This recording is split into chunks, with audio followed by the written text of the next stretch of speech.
are the stories getting past your past. Hello. What is going on? What is going on, world? It is another Wednesday, 6 p.m. sharp. You know what's going on. Intellectual Radio, Brandy J. Let's go. Another Wednesday live back at you. Happy to be back in these high vibrations and high energy. Happy to see you guys. And I'm loving the feedback again from you guys. I loving that you are liking and sharing the videos. That means so much to me. And of course, today's show is always brought to you by yours truly, True Essence. We are a unique spiritual spa located 1605 West Roosevelt Road in Broadview. We specialize in spiritual tools to get that vibration going, as well as aesthetics, hair, nails, and all those beautiful things. And of course, if you are looking to follow me, I am on IG. That's Brandy 3Ys J _. Again, that's Brandy 3Ys J _. And of course, Intellectual Radio. Let's go. If you are looking to call in live, remember you can give us a call at 708-223-8953. Again, that is 708-223-8953. So what is going on, Chicago worldwide? Again, I'm happy to be alive, happy to be here, happy to be present with you guys. Wrapping up our series in regards to DNA. We spoke briefly the last couple segments in regards to what DNA is and how that makes how it matters as far as we ascend as a people. As we all know, the vibrations is getting high and it's time for our people to ascend. A lot of people are woke, right? We're all woke. We're all conscious of how the system is and how everything is set up. And we speak about this on a daily basis. And my podcast is the only place where you can get that awesome information, right? That information is readily available. But what do we do with that information? How do we apply it? So that is what we're here for, to give you those tools on the application, because it's one thing to know, but it's another thing to apply. So that's what this show is about, to get the application going so we can get the high vibrations going. So in knowing about the DNA and how it plays a role in your ascension, it's very important for us to learn how food plays a part in that. So in wrapping up the segment in regards to DNA, we are going to be talking about food. Yes, guys, we are going to be talking about food, how food plays a huge factor as we ascend, as we get some of those light codes that's in our DNA unlocked. Again, some of us has a lot of good ancestors in our DNA, right? We have people who are doctors, scientists, and all these great things flowing through us energetically, through our DNA. How do we tap into that?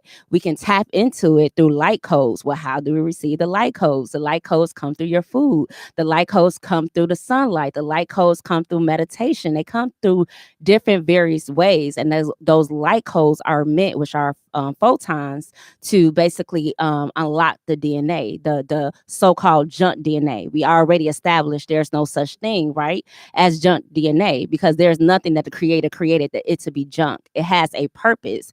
It has a divine purpose. So our job here is to unlock the DNA, and our job here is to ascend in the unlocking of it and to assist others in doing that. And food plays a huge component in it. I'm gonna say it again. Food plays a huge component as far as you ascending, as far as getting those light codes unlocked within your DNA. So to enlighten us and to expand the consciousness of how this whole thing works and to inspire us, we have a guest, Miss Amber. She's going to be coming to the stage shortly. She is a herbal chef. She's also a light worker. Her IG, you can follow her now on lavish.legacy.peace.freedom.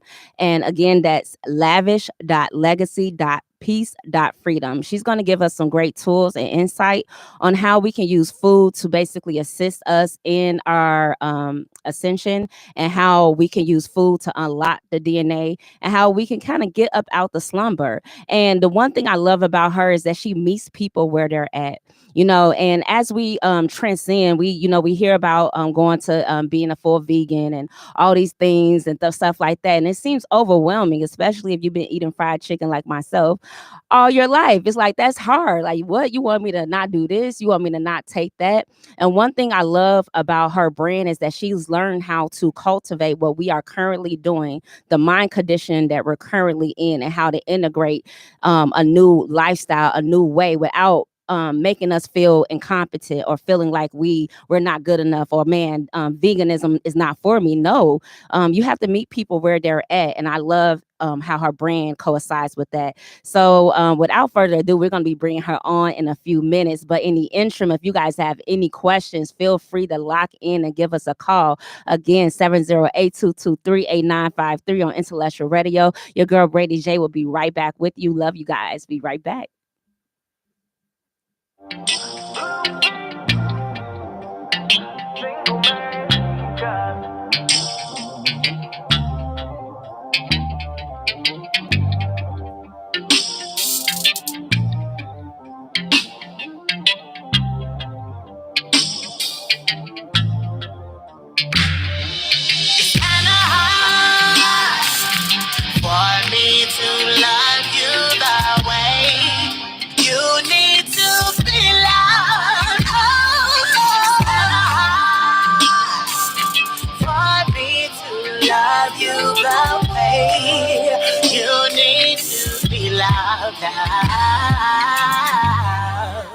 Blame it on my exes. They the one to mess me up.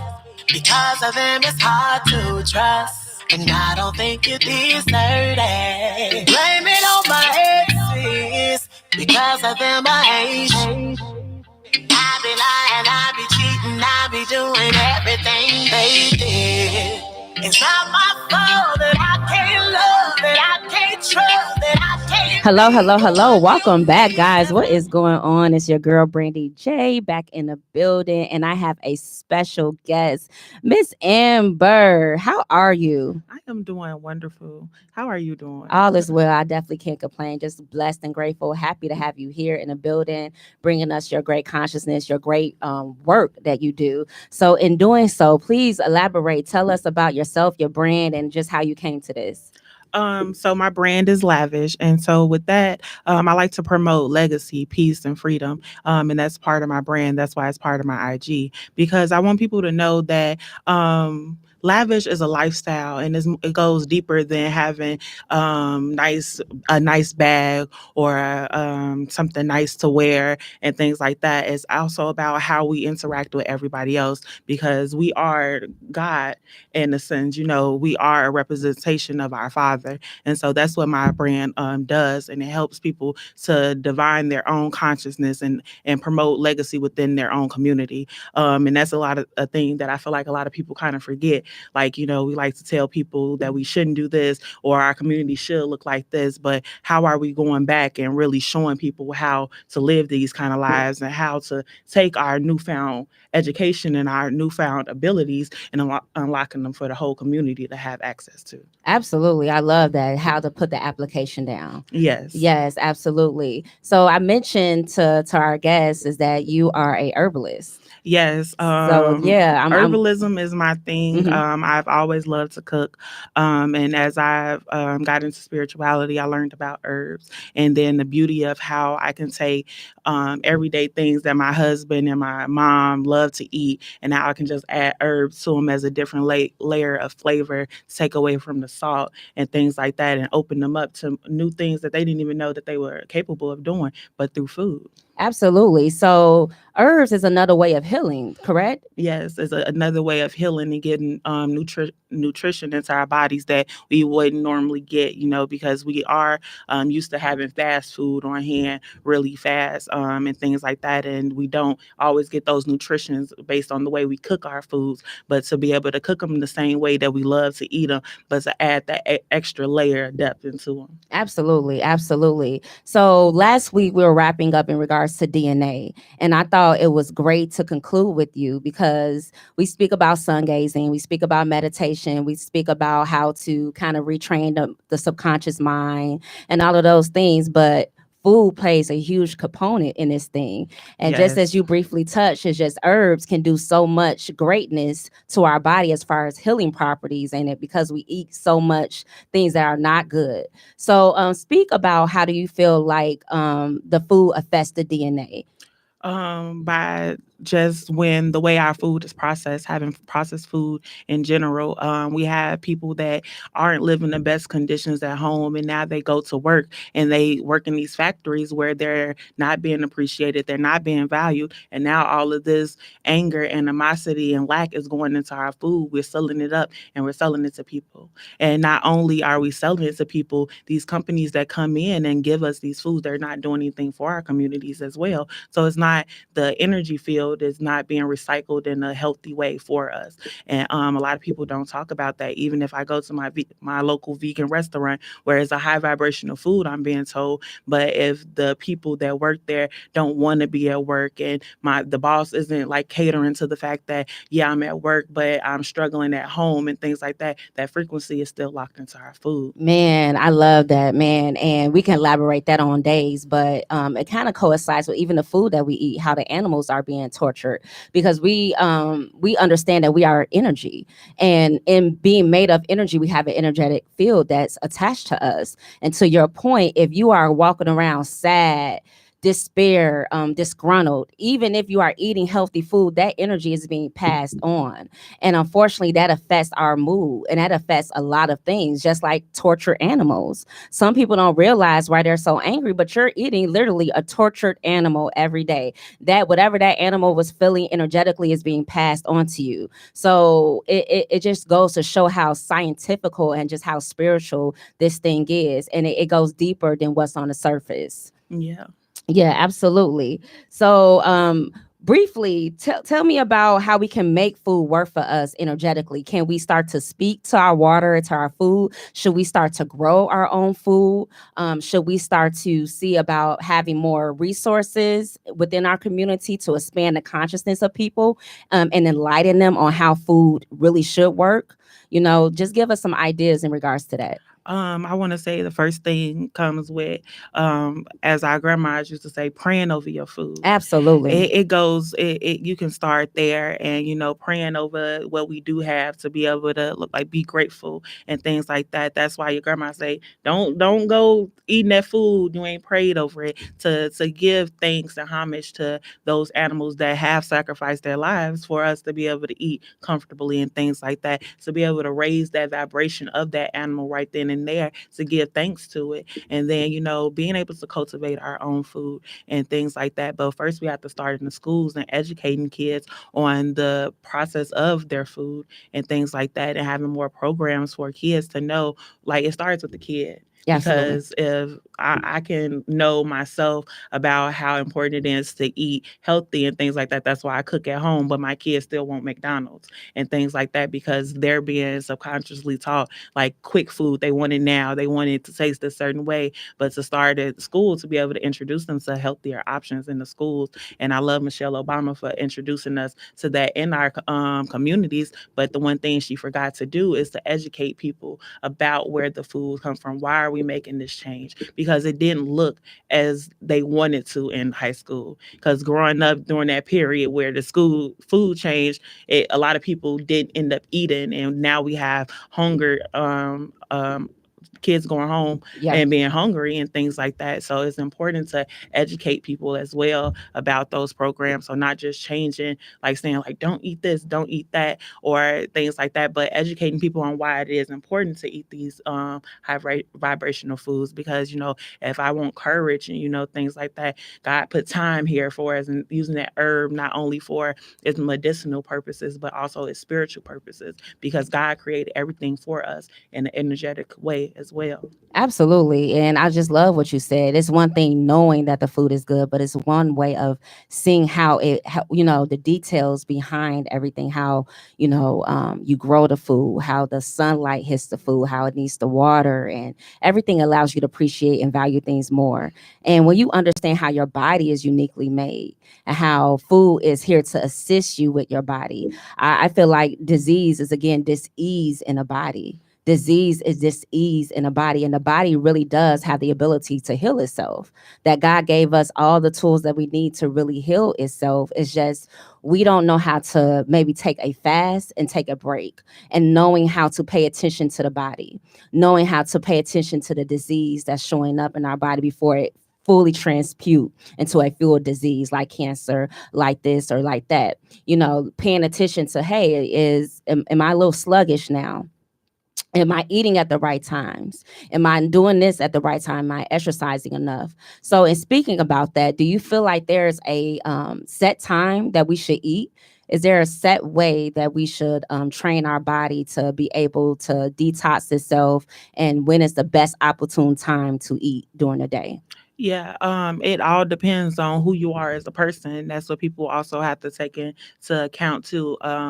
The important thing about fasting is getting your body the allotted time it needs to process the food that you have taken in, or the information, or even the stresses of the day. So, if I'm a person that works late nights, it's important that, like, when I wake up, that I'm not putting food right on my stomach. Maybe starting with a glass of water, giving my body at least 3 to 4 hours after waking up for it to really recharge and get into a system of actually moving out of the state that it was just in of rest. And then allowing my body 6 to 8 hours of eating, like moderate portions throughout the day, and then giving myself another 3 to 4 hours before I'm laying down going into sleep, to be able to allow my body to digest everything it has for the day, and I'm not putting that straight on. And so now I'm fasting, 3 to 4 days before I wake up, 3 to 4 hours before I wake up, and then 3 to 4 hours before I go to sleep. And now that time that I'm asleep, I'm also fasting, and that gives our body is the allotted time to process what it takes in. Because you speak about the chakras on here too, and Yes. how we can eat. We can also eat with the chakras, and and those things telling our bodies, like, if I'm worried or I'm stressed about something, that's something that's going on with my sacral chakra and my root chakra. So I might need to be eating vegetables, more root vegetables, or red vegetables, or things that are yellow and more protein during that time. My mom actually, I help, like, she has diabetes, and knowing that stress leads to diabetes and things like that, and how we can listen to our bodies when it's being stressed, and to have that break, and not just people saying, like, you shouldn't be eating sugar or you shouldn't be eating this, but more so I should be listening to my body and taking rest when I need. Absolutely. And I love what you just said. So I'm definitely going to ask for you to elaborate on it. And this is something that's new to me. So you can get specific food based off of the chakra that's blocked. So if there's a specific chakra that's blocked, there's a food that's there to unblock it. Wow, Yes. this is new. I love it. Yes, that's the beauty about color, and us not living in a black and white society, and that food grows naturally in different colors and things like that. Because if I'm suffering with my throat chakra and not being able to communicate, blueberries can be something that's really helpful, and things like that. And like blackberries as well, can help with that. My son personally, he wasn't really big on speech when he was younger, but he always loved blueberries, and I really didn't understand why. But, like, I decided to, like, stop saying, like, no, you just can't eat that, you need to eat more things, and let his body eat what it was craving, because that's what he needed in that moment. Absolutely, absolutely. So just learning how everything works and learning how to block everything. So we already talked about it being a good time to basically fast. So how do you feel about Dr. Sebi, and how do you feel about his diet and us naturally being able to heal ourselves through specific foods, and his agenda? Can we carry out that legacy? Yes, I feel like it's something that we can obtain, and it's easier to obtain than we think, by teaching our kids how to grow their own vegetables, changing the curriculum in the schools, where the curriculum works for us, not for our kids to work in factories, but for them to live for more fulfilled lives for their own purposes. Dr. Sebi taught us that, how mucus plays a big part of our diet and things like that. And just based off the blood types, no blood type is really made to digest dairy. And how it's important for us not only to think healthy in the sense of, like, eating alkaline and eating vegetarian, but knowing about our body types and knowing what will help our body as well. Because just looking at it on the outside surface, on what people need as a whole, you can miss small details, and the devil is in the details. And depriving your body of things that it essentially needs can also be more harm than good. So Absolutely. it's important for us to like educate our kids at a young age so they know the difference between what's good for them and what might be good for somebody else. Absolutely, because the information that you give as a herbalist is general information, but to your point, you have to be specific to who you are and how your body responds. Yeah, And that's the beauty of herbalism and having herbs so that like I can take my diet that is good for me, being an old blood type a person that is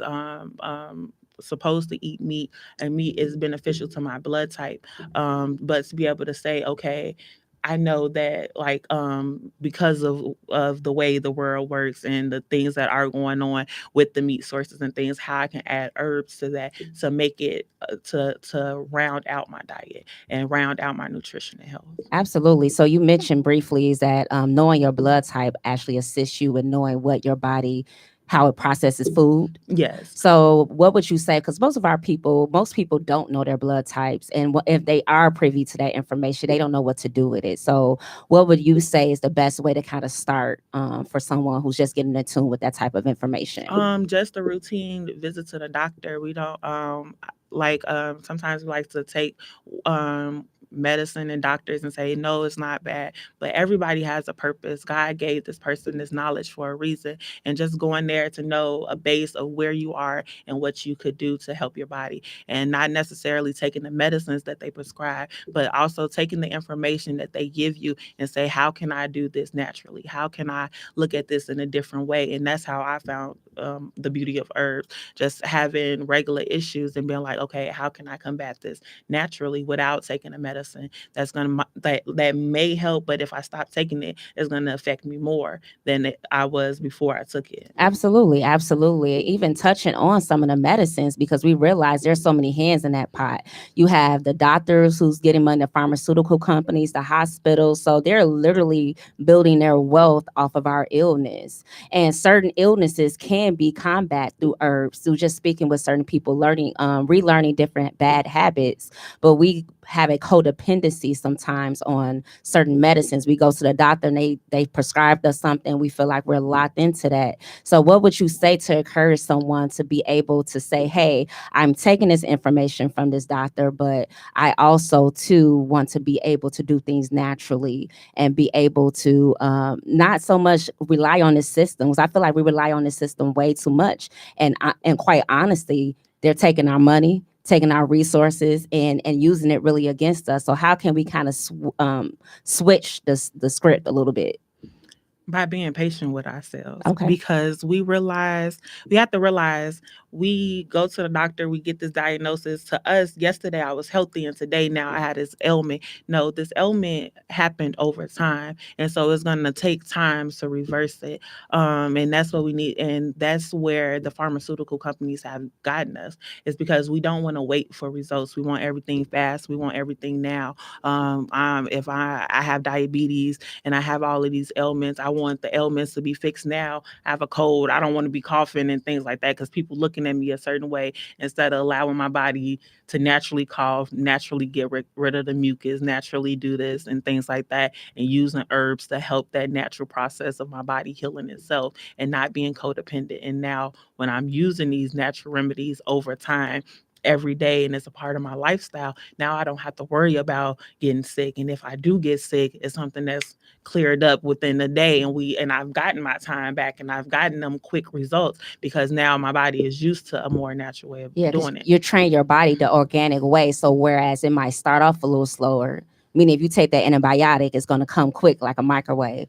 But if you do it your way, it may take a little bit longer, but it's going to reap so much benefits long term. And then even going back into the DNA, you're reprogramming your DNA with that. So just think how you're retraining your DNA through your thought frequency and through what you're eating, because those are all light codes, photons. And then say, for instance, you are pregnant now and you're transmuting that information, that energy over to your baby. So energetically, they're going to come out wanting and craving certain things that are for the greater good of our people. So a lot of it is just bad programming. A lot of it is us not taking the driver's seat in as far as our ascension, because that we are doing together collectively, and I'm glad that we are taking that very serious, but it's good for us to get to the details of it. And that's why I felt like having you come on was important, because food plays a huge component. It really does, because you can sun gaze all day, you can meditate all day, you can know all the facts about all the facts, but it, quite honestly, food and what we breathe and how we breathe and what we do and what we think plays a huge part. So it's just great to have such a person such as you on our show to give us good information. So, in wrapping up, tell us how your brand assists us collectively as a community, with where we need to go as a people. We host free events for the kids to come out and learn about vegetables and just learn about the process of speaking life over your food before it even gets to your table. And so in the seed form, and we teach them how to how to take these fresh vegetables and turn them into things that they normally eat, but in a healthier way. And we also education is the biggest thing, is to provide education and resources to people. So not only do I provide food and meals for people that can't afford to pay, I also provide food and meals for people that can't I love afford that. to pay, because that's the thing that sometimes we forget about. We get so hung up on the flow of money coming into our business so that we can go to the next level and then send the elevator down. But how about, I'm at this place now. I'm grateful God has given me this blessing. So how can I bless somebody else? Because I want my blessings to continue to flow in. And my sister, she is notorious for this.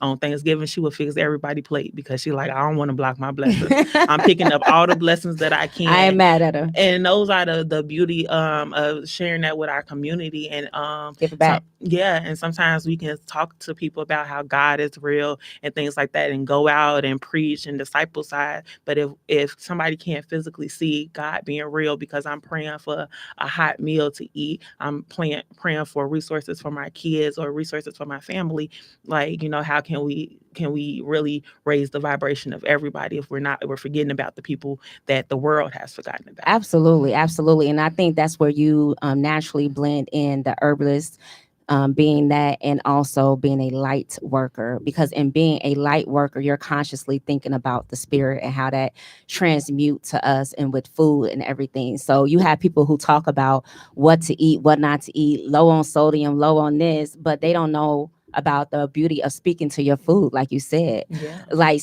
just speaking life into your food can bring so much value to it. So just little things like that, that's bringing light to a situation. So you can be eating the most baddest of harmless of things, but if you are speaking life over that thing, you just have increased the high, the vibration or the frequency of that thing. So man, this thing just keeps going. And I know a couple weeks ago you had an event which was super awesome. Yeah. It was super awesome. You had a great turnout. If you don't mind telling us about the event, and I know that they can go on your IG and look at some of the pictures. Yeah. Yeah, we had a salad in a jar party. And the beauty about that thing is the kids came out and they loved it. Yes. We do tower gardening. So having communities where, like, we can't always have resources to fresh land and things like that. So we're not saying go and tear up what we have, but how can we use what we have to get what we need?